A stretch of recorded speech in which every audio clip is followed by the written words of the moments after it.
Andlovukazi. Andlovukazi. Andlovukazi. Anomkhubulwane. Anomkhubulwane. Angwedi. Angwedi. Antu. Antu. Anomdududu. Anomdududu. Azinziswa. Azinziswa. Anobanje. Anobanje.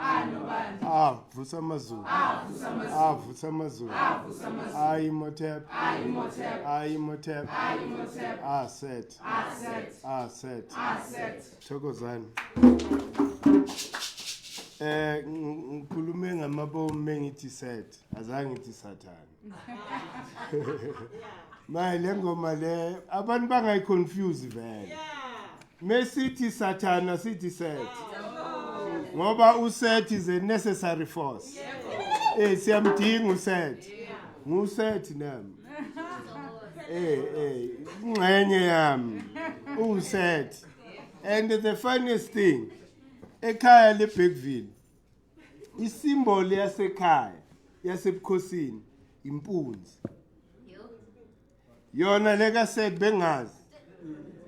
Ngirealize namhlanje Indlovukazi meyikhuluma ukuthi kahle kahle isimboli yasekhaya esigodlweni impunzi ngoba inkosi uyikhali. Ingane kaMatiwani inkosi yasekhaya. Kwathi baleke eSwazini. Gijinyiswa amaswazi. La bazombamba khona kwaqhamuka impunzi. Balandela impunzi yena waphuma ke waze wayofika ekhaya. Another thing eyenzakele kuthe siyogeza amathuna lekhaya eBergville. Kukhona intaba yamakhosi. Lasibeka khona ke amakhosi asekhaya. Kuthe siye lapha ke siyongena lapha. Sitheme sisondela sokumele singene lapha kwaqhamuka impunzi. Iqhamuka impunzi isifaka la kumele singene khona. Manje ke Makhehla usethi noSathane azambelani. Remember uSathane ilo khandwa abelungu. Onayo yonke lento enegative. Usethi ungaphakathi kuwe. Usethi uwo okumele umcontrol. Usethi uwo okumele umcontrol because usethi naturally uyabhidliza. Kuscience lento abayibiza ukuthi entropy. Meaning ukuthi it's that energy that is destructive by nature. Hey, injalo. Injalo Khehla. So, yinto kumele si understand ukuthi mesikhuluma ngoset, uhlukile kunalo Sathane wabo. USathane uzibonakalisa ngezenzo emntwini. Mawenza ububi uSathane. You are evil. Yilento le esisa experience namhlanje. Abantu don't have a conscience. Ukuthi basithathela umhlaba basigqilaza basithathela umnotho wethu but basa continue namhlanje. Oh Sathane ke labo. We can't call them by any other name. Hey. When you lack the conscience to acknowledge another human being, ukuthi naye deserves the right to live in harmony with nature, to live with abundance. So when you want to monopolize the abundance of nature for your own benefit, into zoyishiya la emhlabeni. Kepha usishiyele wenze izenzo zobuSathane. So Makhehla sizo restore ke namhlanje restoration of the ZEP TEPI order. Meaning ukuthi isiqalo sempilo. How was it structured right from the start? That is the order that we need to realign to. They call it the order of Oset. ngoba indlovukazi yiyo. That is the order which ended up dominating Europe.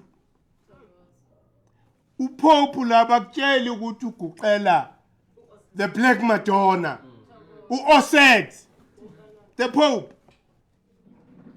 Bathi moya lapha ku bathroom yakhe, there are all these signs, planets and everything. But nina banitshela something else. Abakutshela ukuthi indlovukazi emnyama is the first one. But science tracer, to the Hadzabe community in Central Africa. Hey, indlovukazi that gave us all that mitochondria, which is from a black woman. So this is the restoration we are talking about. Ukuthi si inzalo yokuqala singamazibulu. Inzala abantu. Ngoba ngaphandle kwethu ngaba yikho uluntu ngaba lukho. Hey, so manje this is the restoration okumele sibuyele kuyo, to first believe in ourselves, who we are as African people. Sibatala manje asiyekeni ke kulokho si-acta njengabafokazana. Sizalwe ebukhosini. We behave like commoners. Why? Because we've been made, conditioned to believe that way.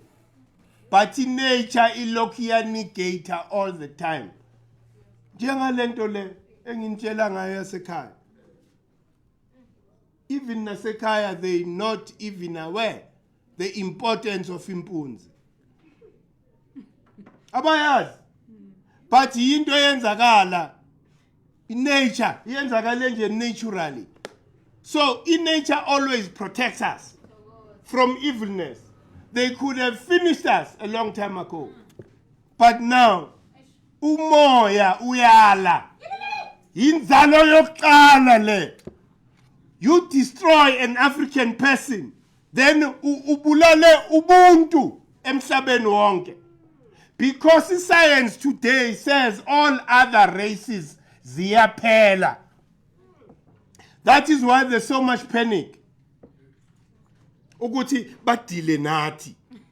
And bafuna ukudila nathi at a DNA level. Not at a physical level. Bafuna ukuthi noma nizala nina, nizale ingane that are confused at birth. Ingane that are going to be controlled and monitored. All over they go, all over they are. There's the big brother monitoring them. Big brother megefuna ukubafakela icorona, upress ibutton nje pu. Wonke lo muntu ne corona. Injalo. So we're talking about restoration makatha and the land of alignment nje. Enlightenment ukuthi thina mele sibuyele kuyo yonke lento. Uyazi, into yokuqala, how you dress. How you dress must reflect i-consciousness yakho. Singakuzo lokhu ukhuluma la zonke lezi zinto kepha uzibambe ngetayi every day ndoda. Intami iqinile lapha, igazi alisakhona ukukhuphuka.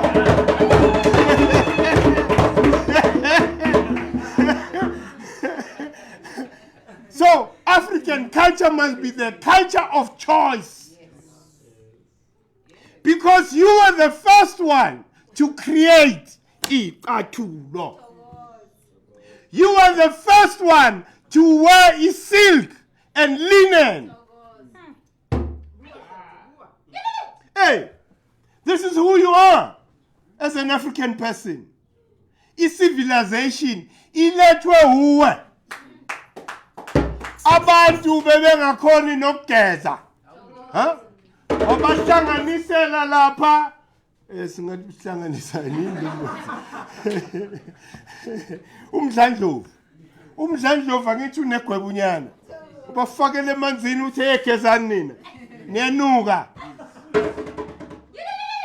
So this is who we are. I-drainage system were the first one to develop a drainage system. Even the system yetrati. Look at the ancient signs. Huh? There's paving lapha. So this is the consciousness abangayifuni ukuthi uyithole. Ngoba wayithola, you are going to be restored. You will never be a slave again. Hey. And it all starts nge-knowledge. Ayiqali ngokuthi basivumele nje ukuthi nathi si-amase ama-billions. Ayiqali lapho. Iqala nge-self-knowledge. You need to know yourself first. Because if you are still operating with a colonized mindset, you are then going to develop lama tendencies ka Satan, which are associated with everything that is negative. Umkhopolo. Sihleli sonke sifuna ukudla la wena. Udonsi plate towards yourself. Kunabantu abanjalo. Umuntu abenesibindi nje ukuthi hayi ufuna ukuhlafuna mina ngedwa. Nizozibona nina. Thina siyazi leyo nto eAfrika. Sazi ukuthi mawubuya le eDRC ulenda eLesotho ukhothama enkosini yaseLesotho ikunikeza umhlaba. I-community yalapho ikunikeza imbuzi, inkukhu, ilentuza ukuze nawe uba comfortable with your family. Manje le greed esigcine siba nayo angiunderstand. And the yinto efike la before 94. Before 94, abantu were operating in the country. Like a mama machite, mke machite, apla machite. They knew Uguti, that community togetherness, making 100 rand. It's not mine alone. It's for the whole unit. Manje, Gute after 94, sa developa lomkhopolo. Lomkhopolo esifunda kulabantu basentshona laba. Asiyazi thina lento baza ngayo. Wambo wakhe indlu lapha so ufaka ama stop nonsense. Huh? Angithi uyasaba. Ubugebengu angithi lapho. Mawusigebengu you'll always think of protecting yourself. Even when it's not necessary. Nathi sangena kuleyo nto leyo. Uhlale in your street lapha nabantu for 15 years. Awumazi next door wakho. Buphi ubuntu lapha. So, yizinto lezi thina esicabanga ukuthi impucuko, asimpucuko. Sibuyele emuva. Sibuyele emuva because impilo ayikho njalo, inature ayikho njalo. Lesasihlahla, imbuzi, inkomo, ziyaphilisana. In harmony. So why can't we? Are we not part of nature? Yeah. We are part of that nature. So now, if basifundisa ukuthi sibe greedy, they know ukuthi they can control us. No documentary la. No, it wasn't a documentary zolo. Former President Thabo Mbeki. Ukhuluma ngokuthi angazi whether it was or Tambo or Ubabu Sisulu. Ethi ukuthi foreign agents were recruiting members of the executive of the ANC to work with them secretly so that Labantu they must achieve their objective. Yini le objective? To maintain the supremacy and to maintain the condition abasifake kuyo. Ukuthi wena because of your greediness uzovumela ukuthi umlungu aqhubeke to sit on our necks. Siyakubona la uzelokishini uzoba sinyama weekend. Uhamba nge-RR ndoda. Thina sihlele emkhukhwini ngoba kula si comfortable khona. Asina inkinga emkhukhwini, we are the happiest. Wena ubheka amabhondo ubheke lobudlwembe lobu bakho yiyo yonke lento le. Siyakubona materialistically ngathi uyaphucuka. Kanti lutho ikhona lento ekudlayo. Uzohamba uzoqhomela la elokishini kanti usithengisile. How many people amongst us have accepted that? Omunye baba lo unokuza la uthi kimi one day siyangani noma benikhona lo baba besihleli naye wamachilisi. Uthi kimi Mkhulu amaphoyisa namabhunu anokuthumela ama-agents abo in such gatherings. Ngithi hey uthini maye lo baba? Injalo. That is why uzothola ukuthi if singenasekelo saka set uset who is power. Huh? Ukhetha ukhulumile. Uset is power. And the mesimcela uset ukuthi this is what we want. Uset will help us. Hey. Uze la wena uzosowa confusion. So that this thing that seemed to be growing is uze nje with your pettiness. Hayi labantu laba, hayi kanti uzelenda. Phela la sizele ukuthi sizo restore what was actually damaged or misplaced by our colonizers with the help of our politicians currently who are assisting them to perpetuate that thing. So ingakho-ke we are here to restore. Remember ukuthi uAsa uOset njalo noNebted currently are battling uSet who still wants to maintain control of us in the world. Ngokuthi silokho sibhidliza ukubizwa umbhidlizi nje ngoba la uyakhona nje wena uyabhidliza. Injalo. So manje ke yisisikhathi lesi because the final ukuvuka kukaAsa kungoSeptember. So uAsa ulwelwa odade wabo uOset noNebted ukuthi avuke ngempela despite the resistance kaSet. And uSet, you can't blame uSet. uSlet was sneaky enough ukuvalela angithi ukuthiwa noAsa naye uyawaba arrogant then waluza iside uSet wamvalela.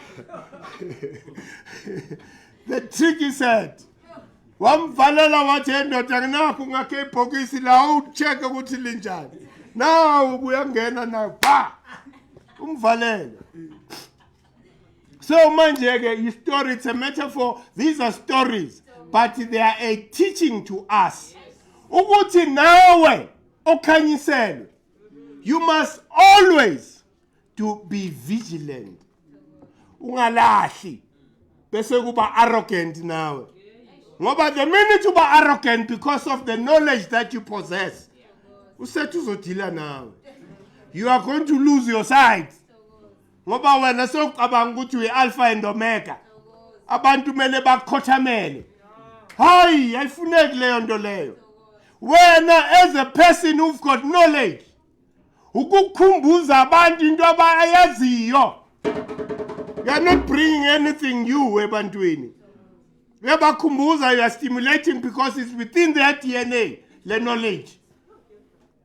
Uyabakhumbuza nje ukuthi hey makhehla nakho sekunje. So this is the restoration esidingayo. Into ukuthi namhlanje sokulula and so normal ukuhlangana nezingane nje icabuzana nje phambi kwakho. Awukwazi nokuyithinta ngoba wayithinta uyovalelwa. Umzali walengane kunokuthi akhuze lengane uyobophisa wena. So izinto ke lezi esilahlile. You know, in our community there was harmony. There was harmony because there was the understanding. Ukuthi whatever child, you know, ophuma kulo whatever muzi is affecting the whole community. The rites of passage need to be restored. Hey, so that ingane sazi ukuthi sizikhulisa as a community. Ingane akuseyakho kulela charity kuphela. Ngoba meke mosha lo muntu, umoshela yonke community. That was the wisdom of our ancestors. Yinto beyenza ukuthi sibe ne harmony in our communities. There were no street kids. Street kids kanjani. Yini leyo nto leyo vele. Uzwe the whole president and the deputy whatever. Hey sinenkinga yama street kids. Kanjani. Why when I need to hlala kuma mansions? Babeke in your backyard. You have the resources of the state to feed them. Uba round up bonke. Why they are street kids? Because the condition yet it hasn't improved. Actually, it has gotten worse. Kuthiwa from 1994, Abelung got more richer. To a point ukuthi it's like utata bamkhiphela nje ukuthi azoba saver from international isolation. Is a tata, come and help us, we need you. But for them to fulfill their promises, they never. But promise utata ukuthi bazo sakela 1 million houses. Did it ever manifest? Never. Utata uze wahamba. Umuntu obaprotectile wababeka la emhlane and protected their interest. Bambetray. Baqina manje sebemdweba ezimfene la ku internet. Yebo. Sebemphenta ezimfene la. The very same people abancedile. So niyabona ke makhehla. Ucompromise for isizwe sakhe akufuneki. Whatever happens, stand for your nation. Whatever it costs. Because uma uzothi wena kahle kahle yilobuntu lobu lemelanini esifaka kulenkinga ngoba umuntu meke hlupheka za kuwe ekhala already ezumzali wabantu uba nenimba lento abathi nimba ngesikhosa. So abantu ke they take advantage of that. Yingakho we always say Tina in our movement akumelanga siqhube to neutralize our struggle. Its struggle said you must be pure African struggle.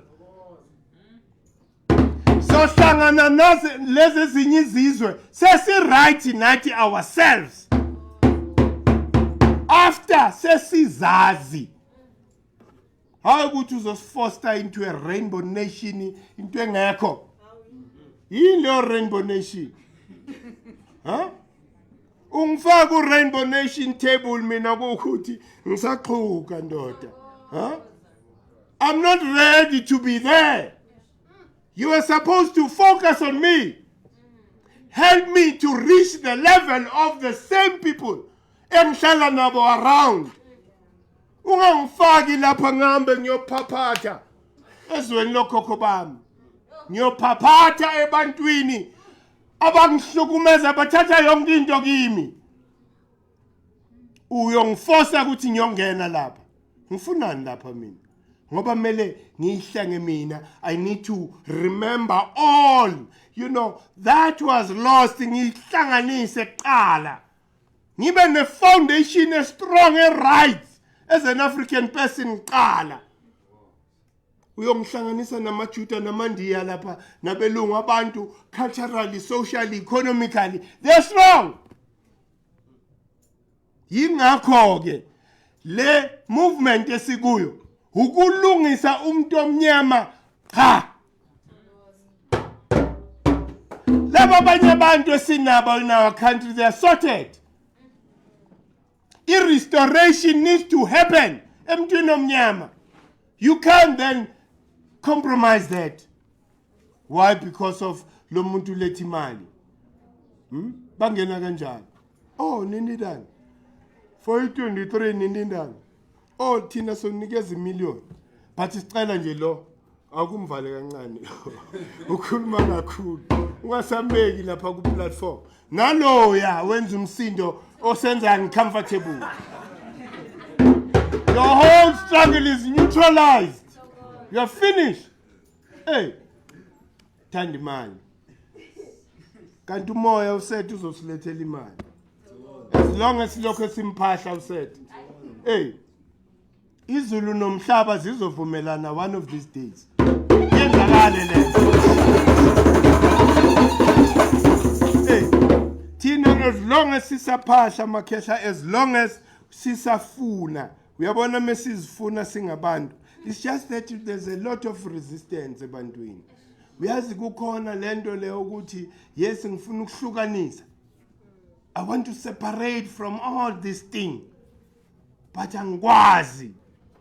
Huh? Why? Because ngisafuna ukufukamela ngapha nangapha. Inkinga leyo. Uyabona le struggle somuntu omnyama. Asifuni ube yi-fence sitter. You need to take side ungapha or ngapha. Otherwise you are going to confuse yourself. Huh? Sisho ukuthi ungabi nama friends abelungu nabo nami.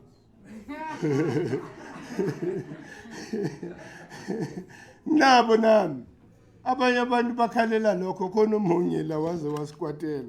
Sithi hey ungazi namngani wakho omlungu la thina. Sisayilungisa sikho ready ukuthi sihlangane nabo labantu. Ingane zethu sathi thina kusahlangane ama parents. The parents are fixing the issues of the house. Ingane hlalelele ngaphandle. We will call them when we are done fixing the problem of parents. Mase siqedile ke sibiza ingane sithi wena ke nawe because uyihlonga ndlebe na umthetho. Ilapho. This is how we should do things. This is restoration of the Osset order, the ZEP TEPI, the first time, the beginning.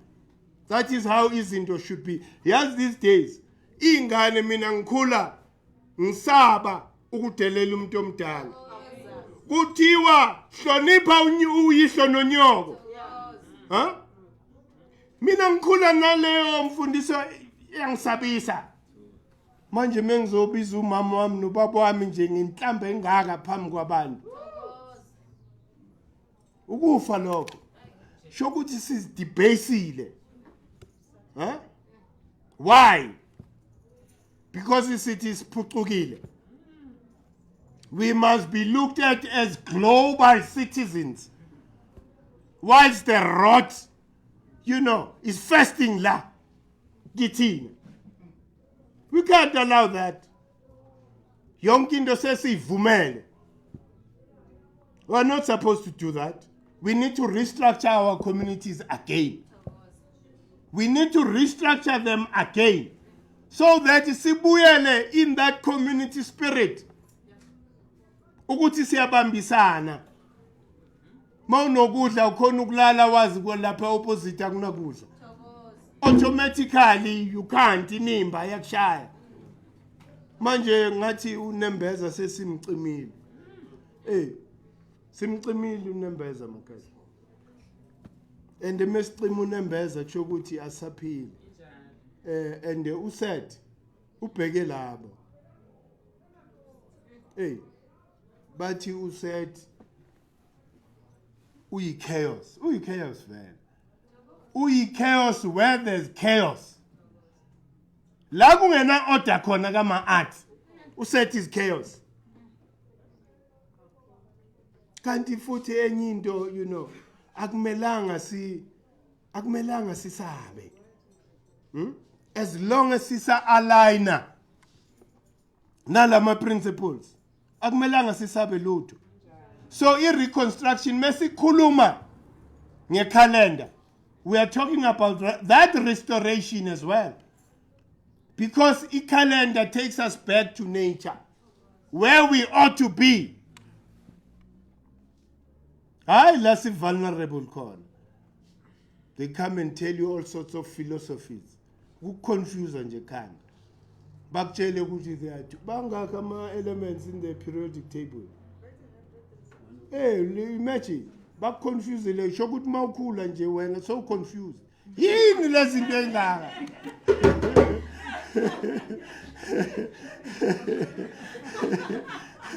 And yet when you go back and read the Shabaka stone says there's only one element, hydrogen. So this is the restoration, because mawukhona ukufundisa izingane zakho ayifuthi lento le emakhehla yazi inzima lento. And izofaka ingane zethu enkingeni. Uze silo uza la on Thursday. Uthi kimi, hey Baba, you won't believe 90% of the children in my schools are Christians. Uthi, what do you mean? Uthi, no, I told them. But there's no Jesus. Uthi bonke bamvukela. Uthi, there isn't even a single one who was siding with me. Uthi, but I stood. Yeah. I stood firm. Uthi ngabatshela ukuthi utheni konje yini lento le legama leli mawu lentuza ba utheni. No, brainwash.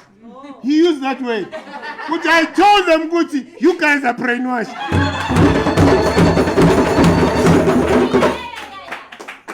So manje. The challenge. And the into engenza ukuthi babize luze silimithini ama parents.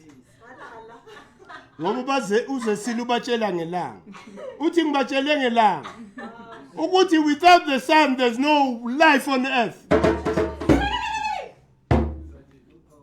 Yiyo ke imfundiso le. Angithi ukuthi wemele iqale ekhaya. So manje uyabona ukuthi uyahlanyela already. And the man mukisa esikolweni wenza le speech, I don't understand it, talking about all these things. Then the next thing I understand ukuthi beke preparela labantu.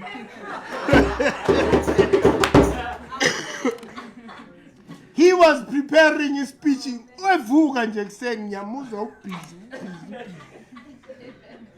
Meyebuya ke ngiyomlanda ntambama ngitshela lento le. So this is the restoration. Uguti, sonke, we need to be brave, because million yabantu ukuthi iyale. It doesn't matter ukuthi wena manje usitshela ukuthi bonke bayale angilandele nami. No, go against the tide, because when we are plugging into the natural flow of energy. Labantu bonke njengoba imillion. Izimvu nje esilandela impumputhe bayayibona ukuthi yapi. Mangwambuza udriver le bus ukuthi endoda niyapi. Akuna destination. Hayi siya driver. We are checking iscenery. Iscenery kanjani ndoda? Sisenkingeni engaka. Hayi no siya cruise nje simnani.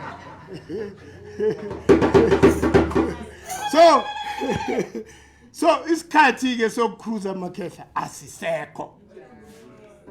Amakhehla ogogo bala manje bafuna ualign, monga align awusengini. Enye into enginokuxwayisa to warn people ungalikhalisi idlozi bese kuya retreat utashikuma lesho silaba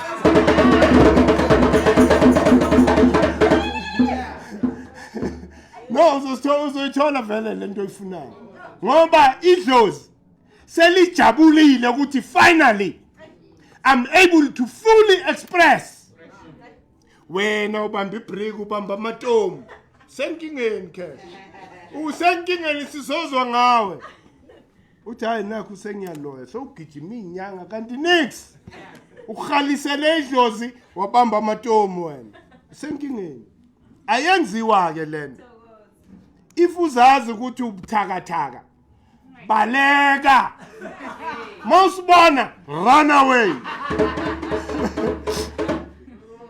ngoba mawusibona wasizwa ngendlebe yomoya negazi awusenkingeni finish you will never be the same manje ifuna ke ukuthi lento ubekezele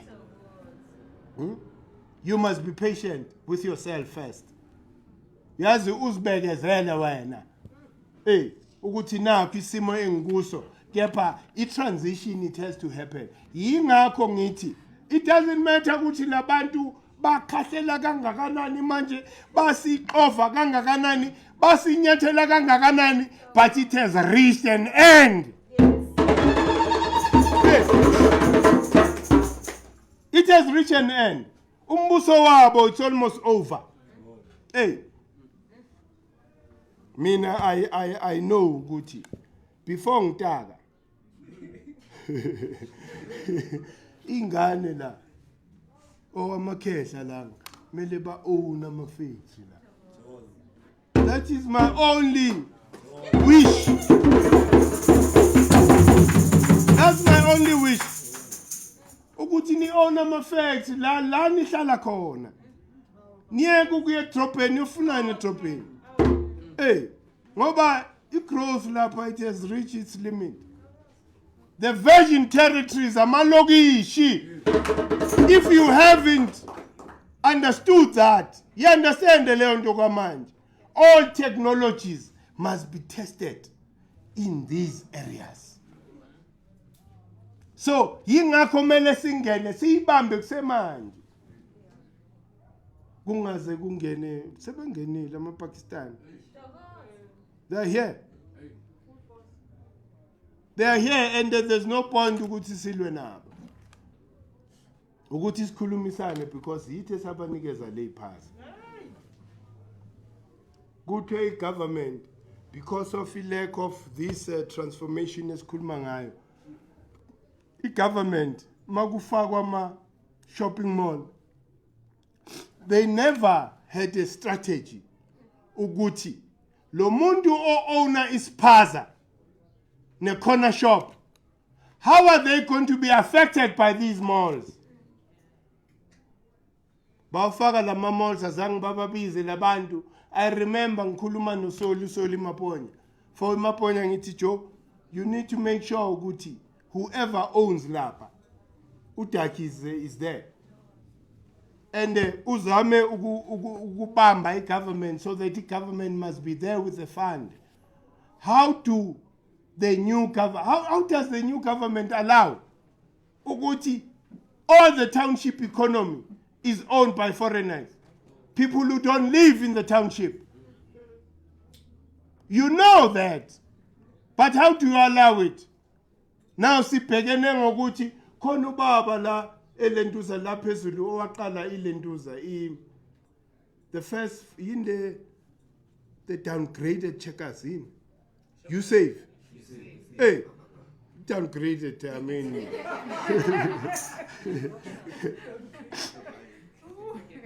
yabona the way we have lowered ourselves so we've made something that is so abnormal so normal ukuthi wazi kahle ukuthi lama products azala kimi aselele iviki nje ukuthi expire and ama products ongeke wabone in white communities but asabale that is why ama Pakistani nalama Ethiopians they are cheap la elokishini because bakhuluma nalama manufacturers masezi ngathi izithi silethe la kimi phela la elokishini price is king. If you understand economics, price is king. So udla noma yini as long as ugcwalise nje isisu. And that is not right. That is not right. It shows no respect for umuntu omnyama. Hey, size baze ba create a brand ukuthi we want to disassociate ourselves from the main brand checkers. The lower rung of products we are going to give to these monkeys who accept everything that we give them. How long are we going to be looked at, in that way as black people? In our own country, kufika bantu la from Nigeria, kufika bantu from everywhere. They become rich. Kuthiwa siloyiwe. Siloyiwe yini? Mqondo. That's the only thing esingayi blame ukuthi, ngathi siphazamisile. Siphazamiseke emqondweni. Thokozani. Na makhosi amanguni. Thokozani. So ilapho ukuthi, labantu laba, I believe one guy ukuze lento yabo to be successful, he controls about 12,000 acres la elokishini. One guy. And the bonke, they get money from him. Maybe fika labantu badlula kuye. Abanikeza 5,000 ambani ufuna indawo nina. Then mina ngizonikeza ilentuza. I'm going to give you stock. Meaning ukuthi control the distribution of a product that comes in and out of gas. Umuntu wangaphandle.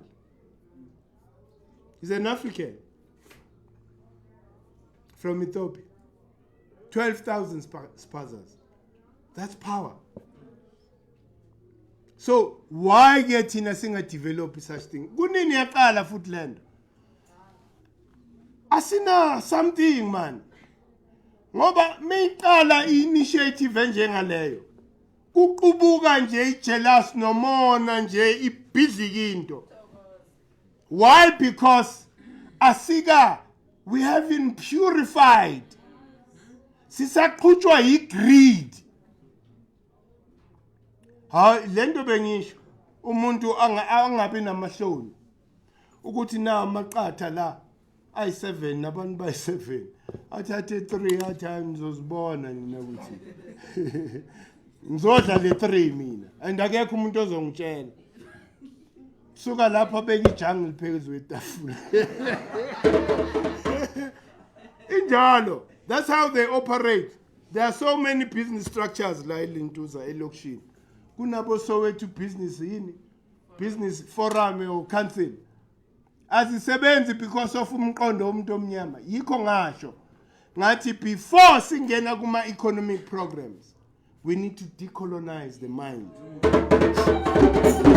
We need to decolonize the mind. Because that's the only thing engasinceda ukuthi siphume. Remember ukuthi now lama Pakistani and the Ethiopians baphethe inkolo yabo. Inkolo yabo, which is their foundation. Ukuthi this is how I operate. This is how I treat another Pakistani. This is how I treat another Ethiopian. But ikithi leyo mfundiso ayikho. Why? Because ayikho iglue that is holding us together. That makes us ukuthi siphahle at the same time. Bala emalokishini bayazi ukuthi bazakhela ama-mosque all over ilokishi. Makufika isikhathi sabo sokulendwa abayedrobheni bangena khona la ilokishini. Ba-recruiter even amongst ourselves. Umbone ushabanga. Sekejika, Abdullah, hey ndoda!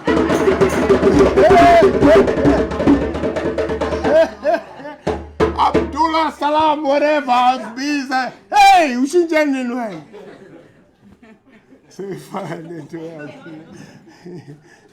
So ukulahleka komqondo yinto ongamelanga sivumele leqhubeke ngoba the more lezinto iqhubeka sisenkingeni abanye bangena ngapha emajudeni bayibiza ama-black Jew uke wayibona leyo ubuy scam to a point ukuthi urecognize vele ukuthi usentweni yomuntu wena uyazifoster ngeme-black Jew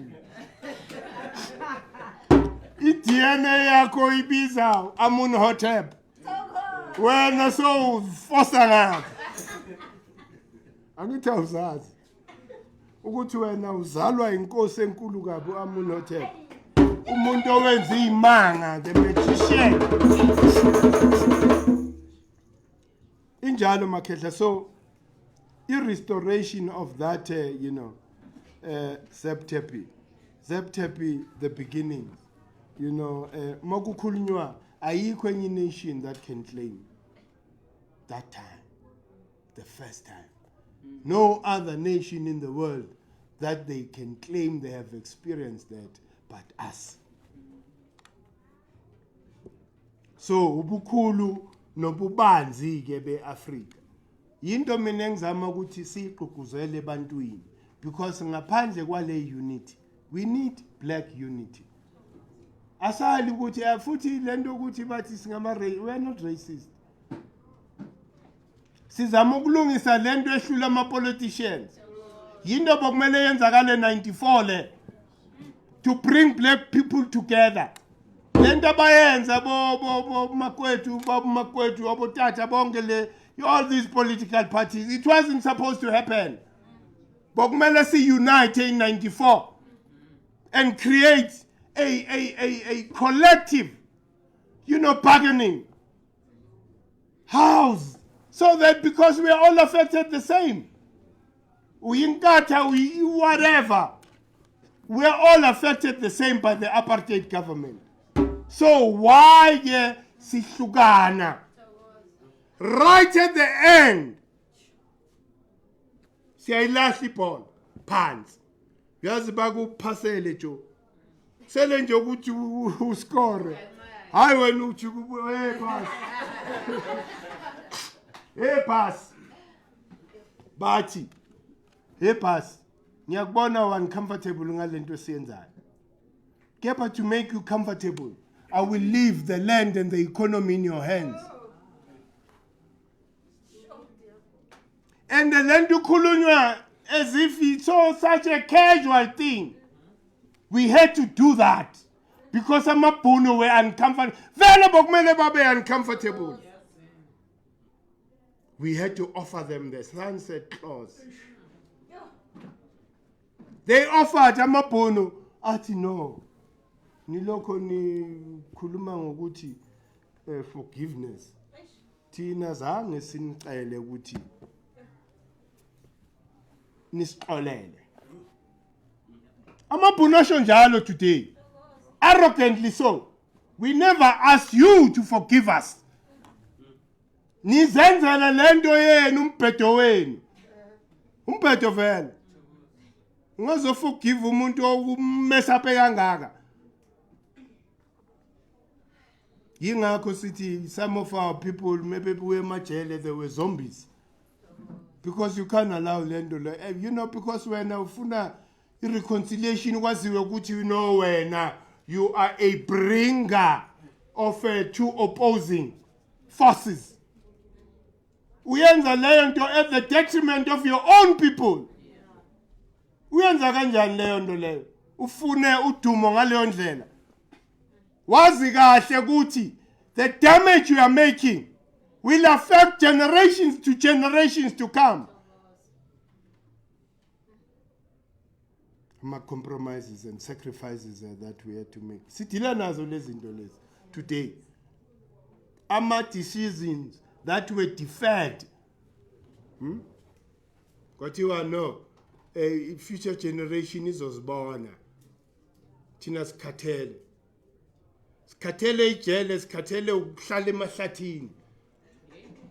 We want the comfort of a life now. And they got it. Baba Toleli Zin. Hey, speaker now and now we leader. We exile. The next thing we shall have one mentions. Ibuya Bloman. Ibuya Bloman. Abanye baze posted. I paid for so-and-so's house. What was the deal?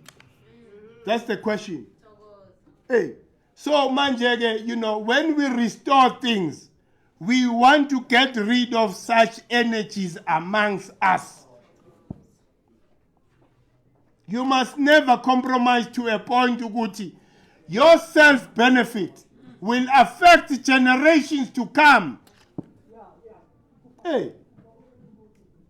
Sigule nkinga esikuyo because of lama sacrifices lang and then nama compromise. So restoration yethu into esicela inkomo engiphahla mina all the time mesihlaba la mesibabiza bonke amakhosi namakhosikazi eAfrika ngithi ngiyacela imidlwembe ihlalele lemuva lemimoya lamadlozi ayimidlwembe awahlalele lemuva aswadingi because the yiwo lamadlozi la that have confused the Africa.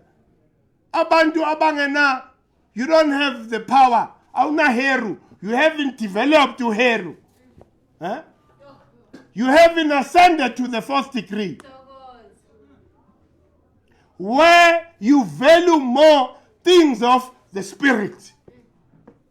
Manje when I'm also trapped in the third degree. Yonke into goes. Kufika somebody ukhuluma ukhehla umlaba kabi so hamba naye even though lokhu nomlaba wena for years it's so easy yingakho kuthiwa in politics you must be usatani otherwise you won't survive there umuntu honest in politics hayi awulungi you should be able to betray your own brother or mother for that seat, your council or president or MPs. If you have that heart, then you will survive in politics. Abantu who are ruled by Ma'at, which is the order that we are trying to re-establish. Abalunge ku politics, ingakho sathatha i-decisions ukuthi into ezihamba nepolitiki. Mina personally, angifuni ukuzwa nix. I might have associated, with a political party before, but now, in terms of philosophy of the future, doesn't allow me to get involved in politics because once you then understand, ukuthi le politiki ground where yini, you feel ashamed to be part of that structure. Because by default, we are perpetuating enslavement of African people.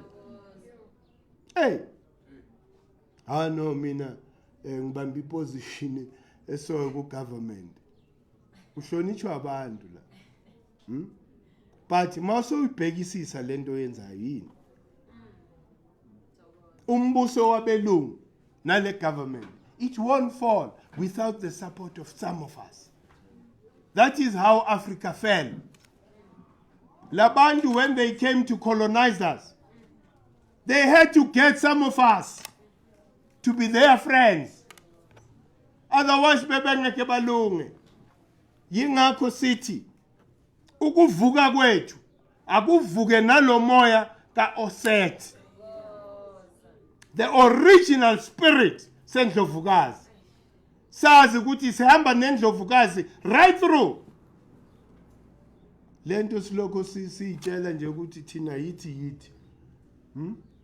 Sithi yithi kepha sikwazi ukuphahla.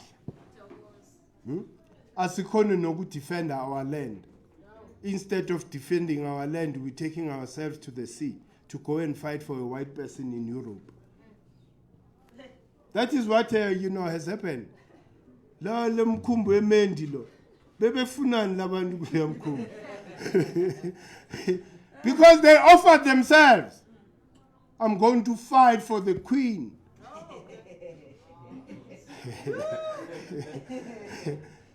Even in that, a group of people, they were still treated as slaves. Bahamba ke bayobona iqueen.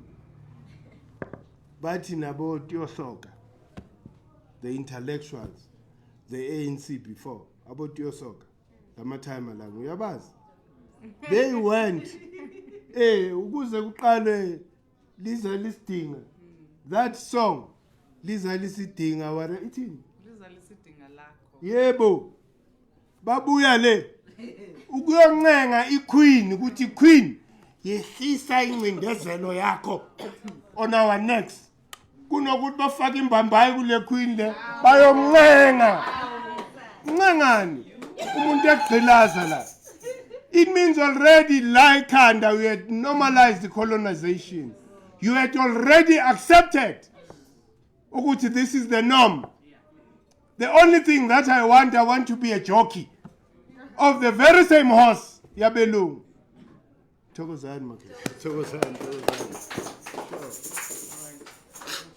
Thank you, Mkhulu. Let's give Mkhulu a round of applause.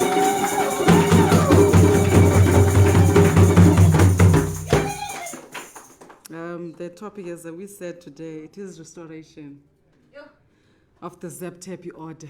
Mkhulu has really enlightened us again. Uti, that is the OSET order yendlovukazi. Yes.